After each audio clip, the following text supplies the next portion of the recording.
ओम श्री लक्ष्मी नारायण जी नमः। चौथा अध्याय। नारायण जी का सप्ताह सुनने वालों को दर्शन देना। वह आत्मदेव ब्राह्मण का इतिहास वर्णन कर रहा कि जिसकी स्त्री बड़ी कर्कशा थी। सूत जी ने शौनकादिक से कहा कि जब सब वैष्णव व ऋषिवर सप्ताह सुनकर एक चित हो गए, तब श्री वृंदावन विहारी सावली सूरती मोहनी मूर्ति ने पीताम्बर ओढ़े, करधनी व मुकुट व कुंडल जड़ऊ पहने, केसर व चंदन की खोर माथे पर लगाए, उद्धव आदि बैकुंठवासी भक्तों को साथ लिए उस ज्ञान यज्ञ में आकर सबको दर्शन दिया। अमृत रूपी कथा सुनकर पहले से साधु व वैष्णव के हृदय में श्याम मूर्ति दिखलाई देने लगी थी। सो प्रकट में भी सब किसी ने उनका दर्शन करके अपना अपना जन्म सफल जाना। वह बैकुंठनाथ को देखते ही जितने वैष्णव व ऋषिवर उस सभा में बैठे थे, जय जयकार बोलकर उठ खड़े हुए। वह मल्यागिरी चंदन व फूलों की वर्षा उन पर करने लगे। वह धूप दीप नैवेद्य से पूजा करने उपरांत शंखादिक बजाकर साष्टांग दंडवत किया। यह सब आनंद देखकर नारद मुनि बोले कि हे सनत कुमार जी, आपने जो सप्ताह यज्ञ किया, इसमें जिसने जिसने यह कथा सुनी वह सब पवित्र होकर मुक्ति पदवी पर पहुँचे। अब और कौन कौन लोग यह अमृत रूपी कथा सुनकर भवसागर पार उतरेंगे, उनका हाल वर्णन कीजिए। सनत कुमार ने कहा कि जो कलयुग के मनुष्य बड़े पापी व दुष्ट व लालची व झूठे व चुगुल व कामी उत्पन्न होकर अपने क्रोध से आप जले मरते हैं, वह लोग भी इस सप्ताह यज्ञ के सुनने से पवित्र होकर मुक्ति पदवी को पहुँचेंगे। और जो कोई कलयुग में माता व पिता की सेवा व अपने कर्म व धर्म से रहित व लोभ में डूबा रहकर झूठा व चोर व ठग होगा, वह भी यह कथा सुनने से भवसागर पार उतर जाएंगे। अब हम एक कथा पुरानी तुमसे कहते हैं, सुनो। दक्षिण दिशा में तुंगभद्रा नाम एक नदी है। उसके किनारे एक नगर में आत्मदेव नाम का ब्राह्मण बड़ा पंडित व तेजवान व धर्मात्मा रहता था। उस ब्राह्मण की स्त्री का धुंधली नाम था। वह बड़ी कर्कशा थी। वह दिन रात संसारी माया में फंसी रहकर अपने पति को सब तरह का दुख देती थी। पर वह ब्राह्मण ज्ञानी परमेश्वर की इच्छा इसी तरह समझकर उसी के साथ अपने दिन काटता था। जब उस ब्राह्मण के पुत्र न होकर बुढ़ाई आई, तब उसने संतान होने के वास्ते व्रत और नेम रखना आरंभ करके बहुत गाय व सोना ब्राह्मणों को दान दिया। तिस पर भी उसकी इच्छा पूर्ण नहीं हुई। तब वह ब्राह्मण अपने मन में बहुत उदास होकर घर से निकला और अपना शीर त्याग करने की इच्छा रखकर वन में चला गया। जब दोपहर को प्यास से बहुत व्याकुल होकर तालाब के किनारे स्नान करके पानी पिया, वह उसी जगह बैठकर संतान होने वास्ते चिंता करने लगा। तब परमेश्वर की इच्छा से एक सन्यासी महापुरुष उस तालाब पर आन पहुंचा। जब ब्राह्मण ने उसका तेज देखकर बड़े आदर भाव से अपने पास बैठाला, तब उस महापुरुष ने पूछा कि कहो ब्राह्मण देवता, तुम इस वन में किस वास्ते उदास बैठे हो? अपने सोच का हाल हमें बताओ। यह वचन सुनते ब्राह्मण आंसू भरने उपरांत हाथ जोड़कर बोला कि महाराज, मैंने पिछले जन्म में बड़े पाप किए थे, इसलिए मेरे संतान नहीं हुई। बेटा ना होने से पितर लोग नरक में जाते हैं। यही दुख समझकर अपना प्राण देने आया हूँ। जगत में जिसके पुत्र ना हो उसका जन्म लेना व जीना का अर्थ है। वह उसके धन व कुल पर धिक्कार समझना चाहिए। मैं ऐसा भागी हूँ कि मेरी पाली हुई गौ भी बांझ है, वह मेरा लगाया हुआ वृक्ष भी फल नहीं देता। जो फल बाजार से मोल लेता हूँ वह भी सूख जाता है। जब वह ब्राह्मण यह सब बातें उस महापुरुष से कहकर बड़ा विलाप करने लगा, तब वह सन्यासी ब्राह्मण को बहुत धैर्य देकर बोला कि तेरे पुत्र होने के वास्ते विचार करता हूँ, तू उदास मत हो।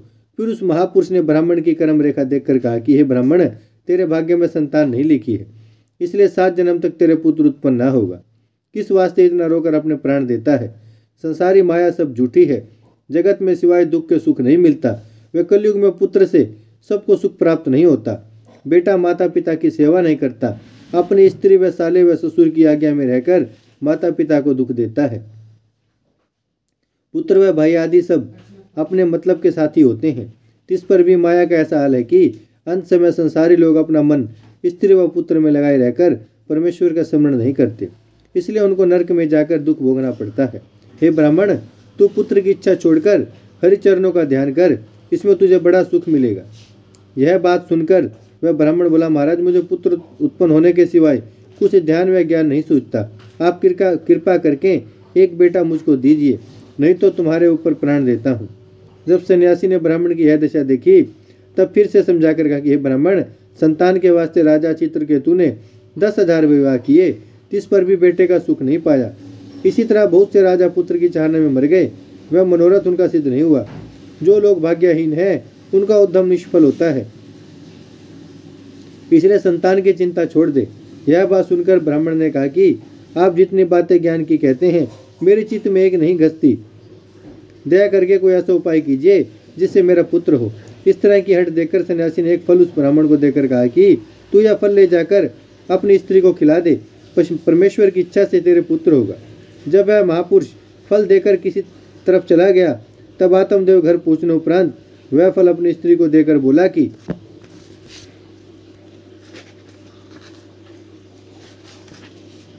इसके खाने से तेरे लड़का होगा। यह बात कहकर ब्राह्मण देवता कहीं बाहर चले गए। इतने में एक सखी उसके पास आन पहुंची। तब ब्राह्मणी ने उससे कहा कि यह फल मेरे स्वामी ने पुत्र होने के वास्ते कहीं से लाकर मुझे दिया है, पर मैं गर्भ रहने के डर से न खाऊंगी। गर्भवती स्त्री का जी मत लाकर उससे भोजन नहीं किया जाता। गर्भ रहने से मुझे चलने फिरने में दुख होगा, घर के भीतर बैठना पड़ेगा। वह सखी सहेलियों की भेंट छूटकर गाने बजाने में विघ्न होगा। वह जनते समय बहुत दुख होकर कदाचित लड़का पेट में टेढ़ा हो जावे तो मेरा प्राण जाता रहेगा। वह मेरा शरीर कोमल है, दुख कैसे सहूंगी। यदि कुशल से लड़का भी हुआ तो उसके पालने में बड़ा कष्ट होगा। बालक कपड़े व बिछौने को मल व मूत्र से भ्रष्ट कर देता है। दुर्गंधि से मुझसे किसी तरह का रहा ना जाएगा। इन सब दुखों को उठाने से बांझ व विधवा अच्छी होती है, जिनको गर्भ का दुख उठाना नहीं पड़ता। ऐसी ऐसी अनेक बातें उस ब्राह्मणी ने अपनी सखी से कहकर वह फल नहीं खाया, उठाकर रख छोड़ा। वह अपने पति से झूठ कह दिया कि मैंने फल खा लिया। थोड़े दिनों उपरांत उस ब्राह्मणी की बहन ने वहां आकर पूछा कि बहन, तुम इन दिनों में बहुत दुबली व उदास मालूम होती हो, इसका क्या कारण है।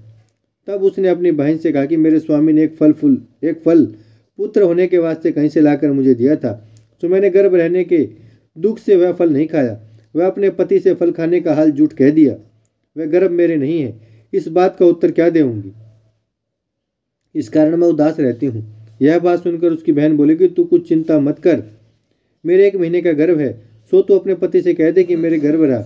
जब मेरे लड़का होगा तब मैं वह बालक तुझे देकर उसको तेरा बेटा प्रकट करके दूध पिलाया करूंगी। इस बात की खबर तेरे पति को ना होगी, और जो फल तेरा स्वामी लाया है वह तो अपनी गाय को खिला दे। यह बात सुनते उस ब्राह्मणी ने प्रसन्न होकर वह फल गाय को खिला दिया। वह अपनी बहन को आत्मदेव से छिपाकर घर में रखा। जब 10वें महीने उसके बेटा हुआ तब उस ब्राह्मणी ने अपने पति से कहला भेजा कि मेरे लड़का हुआ है। यह हाल सुनते ही आत्मदेव ने मंगलाचार मनाकर ब्राह्मण व याचकों को बहुत सी दान व दक्षिणा दिया। ब्राह्मणी ने अपने पति से कहा कि मेरे दूध नहीं उतरता, वह मेरी बहन के दूध होता है। उसका बालक 6 महीने का होकर जाता रहा। तुम कहो तो उसे दूध पिलाने के वास्ते बुलाकर यहाँ रखूं। ब्राह्मण ने कहा बहुत अच्छा, बालक को किसी तरह पालना चाहिए। जब इतनी बात ब्राह्मण ने कही तब ब्राह्मणी की बहन प्रकट होकर लड़के को दूध पिलाने लगी। ब्राह्मण ने उस बालक का नाम धुंधकारी रखा। जब 2 महीने का धुंधकारी हुआ तब गौ के भी उस फल के प्रताप से एक लड़का बहुत सुंदर मनुष्य रूपी जन्मा, और उस बालक के दोनों कान गौ के समान थे। उसको देखकर ब्राह्मण ने बड़ी प्रसन्नता से गोकर्ण नाम रखा। वह दोनों लड़कों को अपना समझकर अच्छी तरह पालन करने लगा। जब वह दोनों बालक सियाने हुए तब गोकर्ण पढ़ लिख कर बड़ा पंडित व बुद्धिमान वह धर्मात्मा हुआ।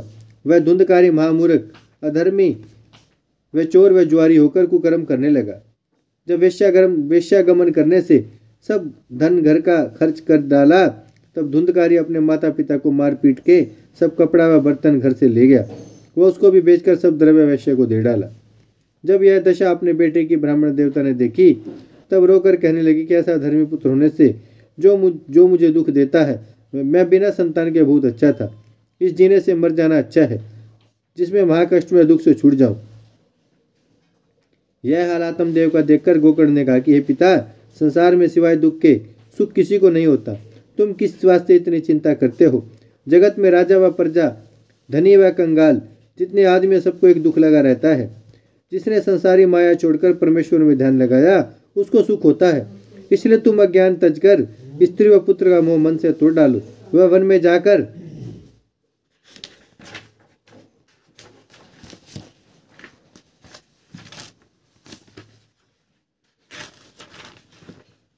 परमेश्वर का भजन करो, तब तुमको सुख मिलेगा। संसारी माया मोह में फंसे रहने से आदमी नरक भोगा करता है। जब यह बात गोकर्ण की सुनकर ब्राह्मण देवता का कुछ ज्ञान हुआ तो उसने गोकर्ण से कहा कि तुमने बहुत अच्छी सम्मति हमको दी है। पर बिना ज्ञान सीखे वन में जाकर क्या करूं? जो मेरे उद्धार का उपाय हो सो भी बतला दे। यह वचन सुनकर गोकर्ण बोला कि हे पिता, यह मन तुम्हारा संसार की माया मोह के बीच में लगा है। इस मन को तुम उनकी तरफ से खींचकर हरि चरणों में लगाओ। वन में अकेले बैठकर परमेश्वर का ध्यान करो। वह संसारी माया व तृष्णा को छोड़ दे। यह साधन करने से बहुत सुख पाकर मुक्त पदवी पर पहुंचोगे। यह ज्ञान सुनते ही आत्मदेव ने प्रसन्न होकर संसारी माया छोड़ दी। वह वन में जाकर परमेश्वर का स्मरण व ध्यान करने लगा। कुछ दिन बीते, अपना तन त्याग कर मुक्त पदवी पर पहुंचा।